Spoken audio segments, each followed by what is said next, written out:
நண்பர் அனைவருக்கும் வணக்கம். நிஃப்டி ஃபியூச்சர் டெக்னிக்கல் சார்ட் அனாலிசிஸ்ல நாளைக்கான லெவல்ஸ் என்னங்கிறத பார்ப்போம். டே டைம் ஃப்ரேம் அனாலிசிஸ் வச்சு பார்க்குறப்ப 24,750 வரைக்கும் வரதுக்கான பாசிபிலிட்டிஸ் இருக்குன்னு நம்ம ஏற்கனவே என்னோட ப்ரீவியஸ் வீடியோல அனாலிசிஸ்ல சொல்லியிருந்தேன். இப்போ மார்க்கெட்டோட வேவ் ஸ்ட்ரக்சர் கிட்டத்தட்ட நியரஸ்ட்டா வந்து இந்த வேவ் ஸ்ட்ரக்சர்ல மார்க்கெட் வந்து ட்ரேட் ஆயிட்டு இருக்கு.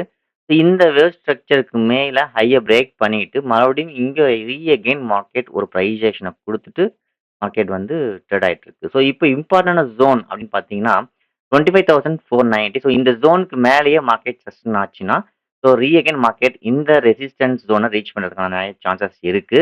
ஸோ இந்த ஜோனுக்கு மேலேயே மார்க்கெட் சஸ்டெயின் ஆனால் ஓகேங்களா. ஒருவேளை இந்த ஹையை மறுபடியும் ரிஜெக்ட் பண்ணுச்சுன்னா again market possibilities of support zone இந்த சப்போர்ட் ஜோனுக்கு வர சான்சஸ் இருக்கு. சரிங்களா.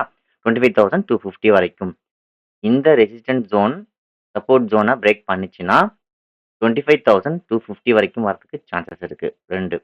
மூணாவது பாயிண்ட் பார்த்தீங்கன்னா, ஒருவேளை மார்க்கெட் இந்த ஜோனுக்கு கீழ மார்க்கெட் சஸ்டெயின் ஆயிடுச்சுன்னா, again it will come down up to 24,750 இந்த ரேஞ்ச் வரைக்கும் வரலாம். ஸோ இதான் நெக்ஸ்ட் ரெசிஸ்டன்ஸ் ஜோனா ஆக்ட் ஆகும். சாரி சப்போர்ட் ஜோனா ஆக்ட் ஆகும்.